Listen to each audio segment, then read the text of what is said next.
lees ook vir julle Jesaja 40 vers 31. Advent is juis om ons vier die afwagting van God wat kom. En hierdie vers sê, maar wie op die Here wag, herwin hulle krag. Hulle kry nuwe vere soos arende, hulle hardloop, maar raak nie afgemat nie. Hulle loop, maar word nie moeg nie. Hierdie teks herinner ons dat hierdie hoop nie soort van afwagting is of 'n wagting vir verlange en verlatenheid nie. Dis nie 'n vae wens dat die Here moet kom nie. Dis 'n vaste belofte van God.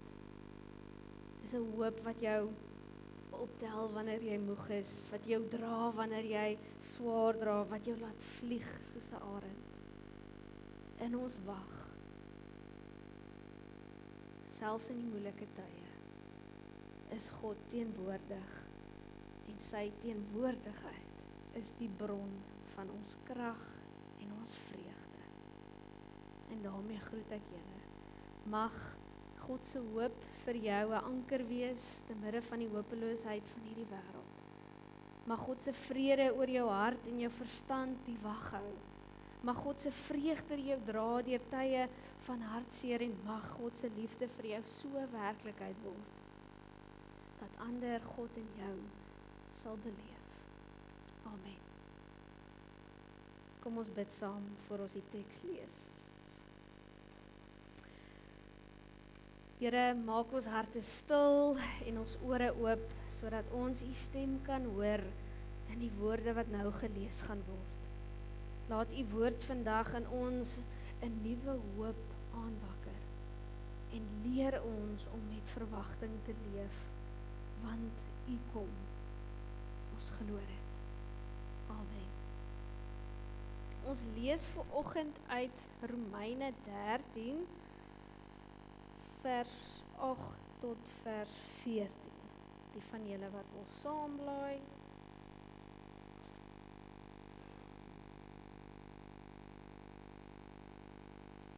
Is almal daar? Dit klink so. OK, kom ons lees saam. Vers 8. Wees aan niemand iets verskuldig nie, behalwe die verpligting om mekaar lief te hê. Wie sy medemens liefhet, het die wet vervul. Want dit, jy mag nie egbreek pleeg nie, jy mag nie moord pleeg nie, jy mag nie steel nie, jy mag nie begeer nie, of watter ander gebod ook al, word saamgevat in hierdie uitspraak. Jy moet jou naaste lief hê soos jouself. Die liefde doen die naaste geen kwaad nie, daarom is die liefde die vervulling van die wet. Boonop ken julle die bestemde tyd, dat die uur reeds daar is om uit die slaap wakker te word. Ja, ons verlossing is nou nader as toe ons tot geloof gekom het. Die nag het reeds ver gevorder, dit is amper dag. Kom ons doen dan afstand van die praktyke van die duisternis en trek die wapenrusting van die lig aan. Kom ons leef betaamlik soos in die dag, nie met gevyf of dronkenskap nie, nie met ontug en losbandigheid nie, nie met rusie en afguns nie. Beklee julle eerder met die Here Jesus Christus en maak nie voorsiening vir julle sondige aard om sy drange te bevestig nie. Net tot sover.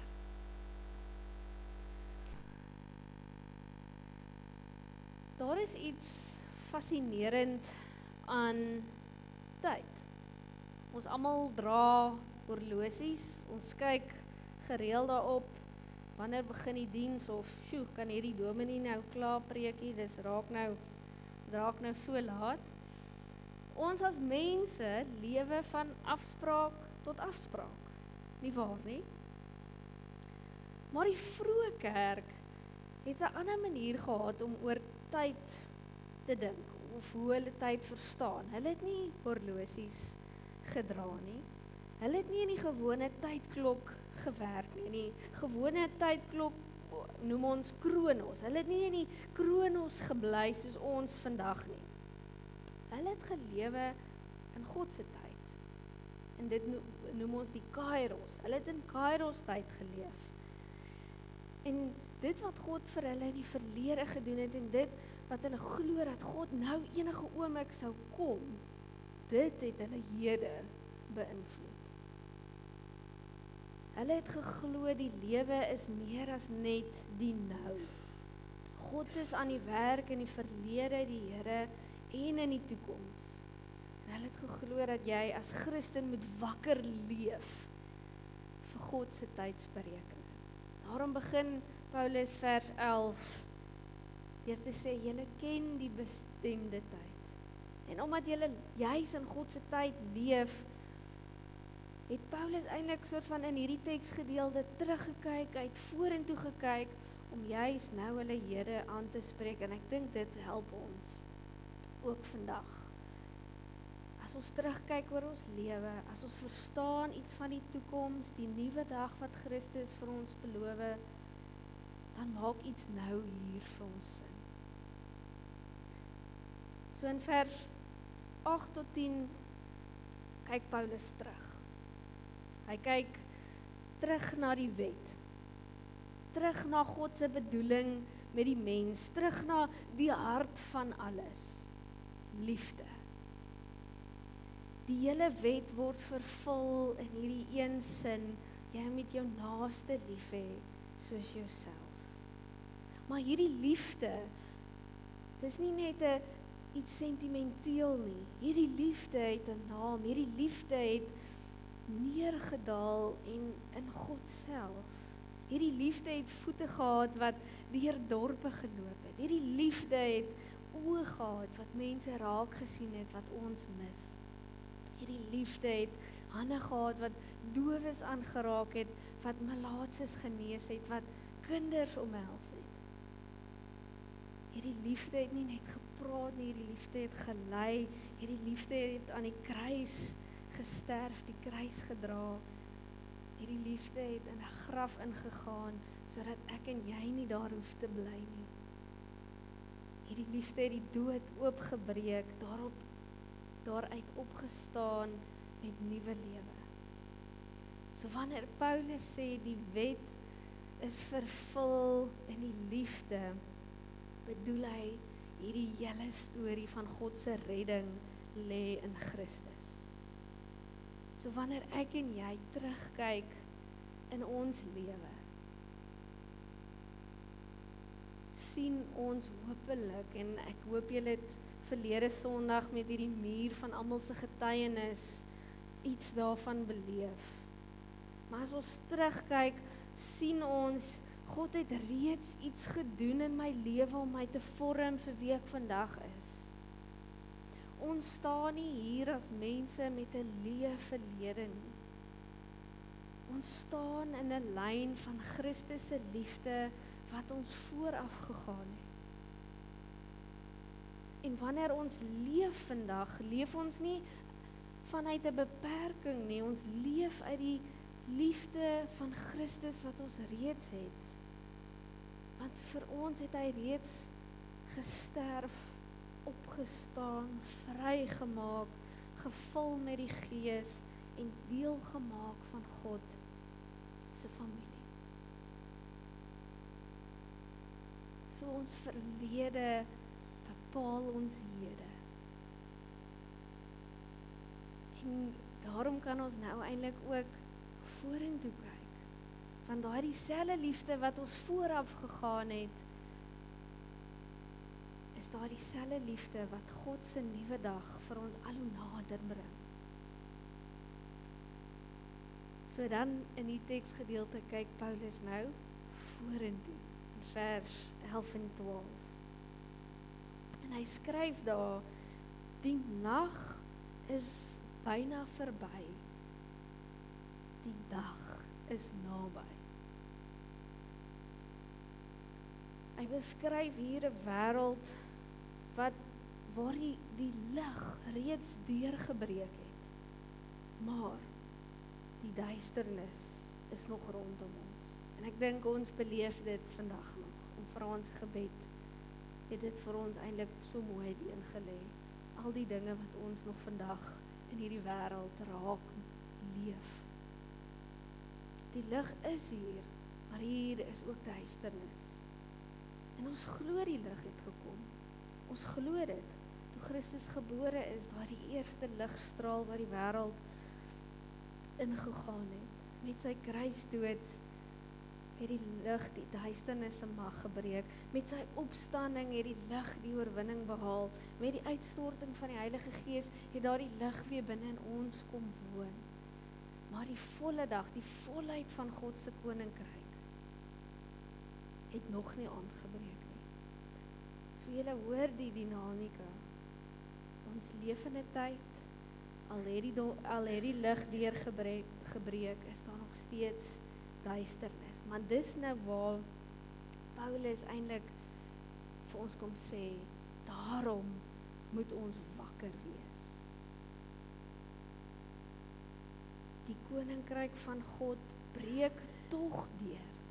Hierdie nuwe dag wat God vir ons beloof, hierdie toekoms is naby. So wanneer jy daardie koerant oopmaak en jy sien net oorlog, korrupsie, geweld, is dit asof Paulus vir ons kom sê, die nag het nie die laaste woord nie. Wanneer hierdie onreg van hierdie wêreld jou oorweldig, kom sê Paulus eintlik vir ons, die dag, hierdie nuwe toekoms is naby. Wanneer jy deur jou eie donker seisoen gaan, depressie, verlies, verhoudingsspanning, uitbranding, is dit asof Paulus ook kom sê, dit is nie die einde nie. Wanneer jy wonder, jene, hoe lank nog voordat dinge regkom, kom sê Paulus eintlik in hierdie teks vir ons, die dag is naby. Die lig breek deur, moenie jou oë toemaak nie, wees wakker. Moenie aan hierdie donker wêreld aanpas nie, die lig breek deur, wees wakker. Wees wakker, met ander woorde, leef met hierdie verwagting, leef met 'n fokus, leef met die bewussyn van God se teenwoordigheid, leef met die wete dat Christus enige oomblik die storie kan kom voltooi. Dis wat dit beteken om wakker te wees. Om wakker te wees is hierdie geestelike ingesteldheid, dis hierdie oopheid van God se beweging, van God se kairos, van God se tyd. Dis hierdie bewussyn van die Gees se werk. Dis om te sê, Here, ek wil sien wat U doen in hierdie wêreld, nie net hier op die oppervlak nie. So kom ons wees wakker, want die toekoms bring vir ons lig, nou in die Here. En dit is die wonderlike ding van Paulus se teologie eintlik, want die toekoms is nie net iets wat daarvoor eendag met ons gaan gebeur nie. Dis nou reeds besig om deur te breek. Die toekoms breek deur soos lig wat deur krake skyn wanneer ons mense vergewe. Daardie lig breek deur, die toekoms se lig breek deur wanneer stukkende verhoudings herstel word. Wanneer kinders van God besluit, ek gaan nie aan hierdie wêreld gelykvormig wees nie, ek gaan teen die stroom leef. Daardie lig skyn, breek deur die krake wanneer iemand 'n stukkie hoop dra in 'n hopelose tyd of situasie. Daardie lig breek deur wanneer ons begin leef soos Christus, al is ons nie volmaak nie. Elke keer as ons Christus aantrek, word 'n stukkie van daardie toekoms, daardie nuwe dag, sigbaar nou. So kom ons leef asof die son reeds opgekom het, want in Christus het dit. En omdat hierdie nuwe dag reeds, hierdie toekoms reeds deurbreek in ons hede, gee Paulus dan nou die laaste gedeelte eintlik vir ons, nou hoe leef ons prakties? Hoe beïnvloed die verlede en die toekoms nou? En dit is wat hy dan in vers 12 tot 14 vir ons hier sê. Hy bring hierdie soort van die hele beweging van die evangelie, die verlede en die toekoms bring hy saam. En hy gebruik nogals 'n beeld wat hy eintlik vir niemand hoef te verduidelik nie, want ons almal kan dit eintlik verstaan. Iets eenvoudig soos die beeld van klere. Dis iets wat jy elke dag aantrek. In vandag se tyd wys jou klere eintlik op 'n manier iets van wie jy is, al dink jy nie altyd so nie. Maar Paulus kom sê hierso vir ons, trek die werke van die duisternis uit en trek die wapenrusting van die lig aan. Beklee julleself met die Here Jesus Christus. Nou ons moet mooi verstaan, Paulus sê nie hier, gedra jou beter of probeer harder nie. Hy sê hierso, word verenig met Christus, dra Christus, laat Christus jou identiteit wees.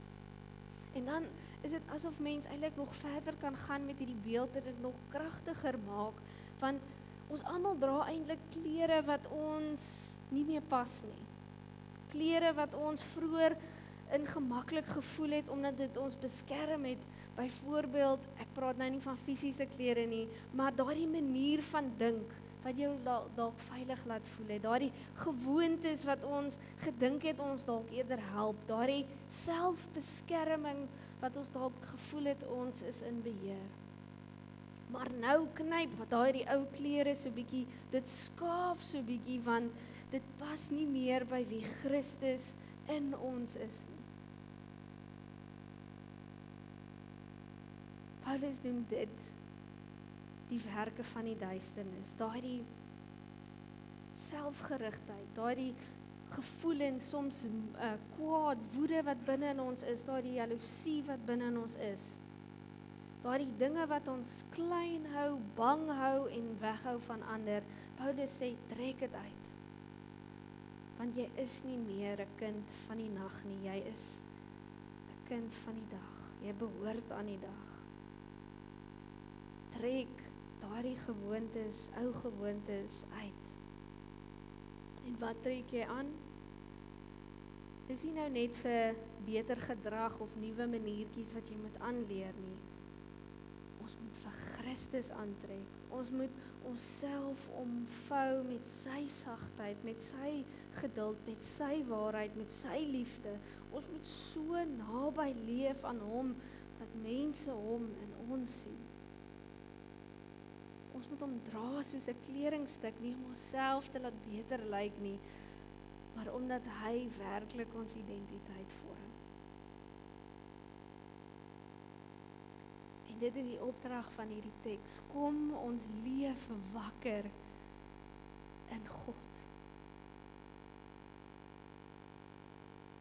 Kom ons trek hom aan.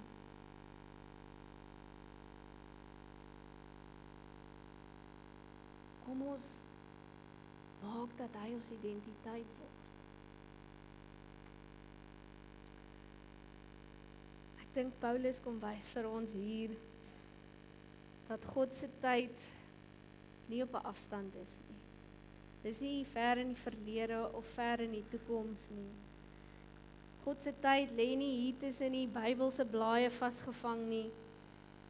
Dis nie in die toekoms se misterie nie, die nie weet wat in die toekoms is nie. God se tyd lê nou in hierdie oomblik, in hierdie asem wat jy in en uit asem, in hierdie keuses wat jy vandag maak. Dit is God se tyd. Dit is die tyd waarin ons moet wakker leef. Want as ons terugkyk, sien ons God se liefde wat ons vooraf gegaan het. Die liefde wat jou gedra het, jou omvou het, jou deur seisoene dalk gedra het wat mense nie eers van geweet het jy deurwerk nie. Niks van jou verhaal was ooit buite sy hande nie, maar as ons vorentoe kyk, sien ons ook hierdie nuwe dag, hierdie toekoms is nader as wat ons dink, hierdie dag waar elke traan afgedroog gaan word, die dag wanneer die donker uiteindelik verdwyn, die dag wanneer Christus alles gaan nuut maak. Hierdie lig is op pad, maar is ook reeds nou hier. So hierdie teks vra eintlik vir ons op 'n manier, hoe leef jy nou?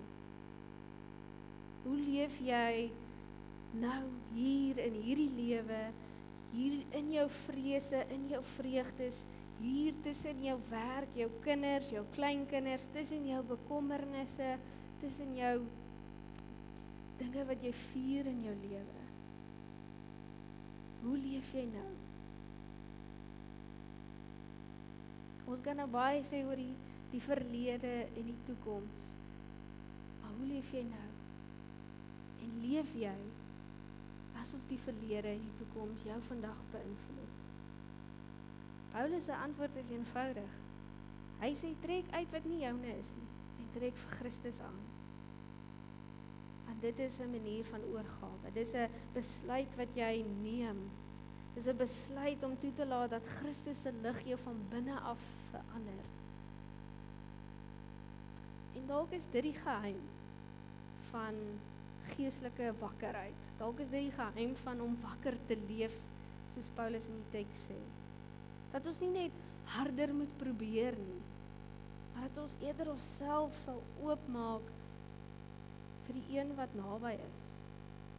Nie omdat ons wil perfek wees nie, maar om Jesus toe te laat om jou te bekleë met sy liefde, sy vrede en sy lig. Dalk is dit die geheim. Maak jouself oop. En dan word jy dalk wakker. So wanneer jy môreoggend jou klere aantrek, mag jy onthou dat jy 'n kind van die dag is. Wanneer dit soms voel of jou werklikheid jou vasdruk, onthou Christus is aan jou kant, in jou verlede, in jou toekoms en in jou hede. Of wanneer jy voel jy wil terugval in die donker gewoontes van gister, onthou daardie klere pas jou nie meer nie. Die nuwe dag breek deur, die lig het gekom, jy hoef net wakker te wees en aan te trek wat God reeds vir jou gegee het.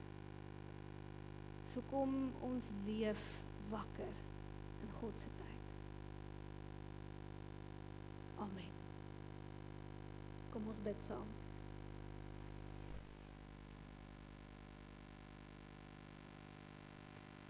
Here ons God, ons weet dat U die begin en die einde is. U wat die tye in U hande hou.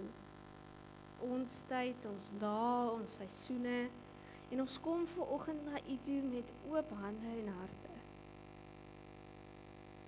Dankie dat U liefde ons vooruit gegaan het, nog lank voordat ons dit kon raak sien. Dankie dat U lig reeds in ons donker ingekom het, dat U Gees reeds in ons werk en dat U toekoms reeds soos 'n nuwe dag oor ons lewe begin lig gooi.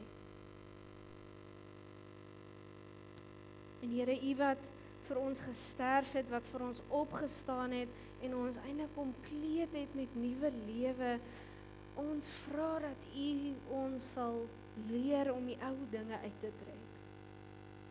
Leer ons om die dinge wat knyp en skaaf en dit wat nie meer pas nie af te lê in U teenwoordigheid.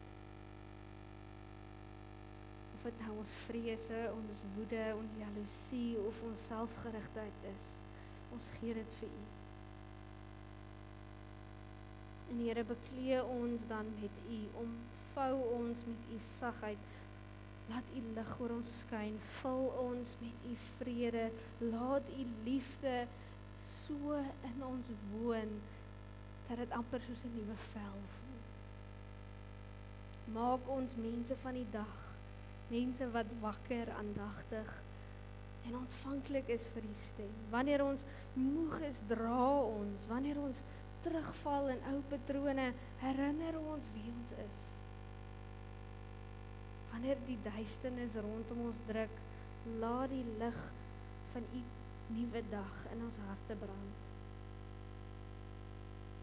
Here, maak ons wakker vir U tyd, vir die oomblikke waarin U ons roep. Maak ons wakker vir die mense wat U oor ons pad stuur, vir die klein geleenthede waar U lig deurbreek.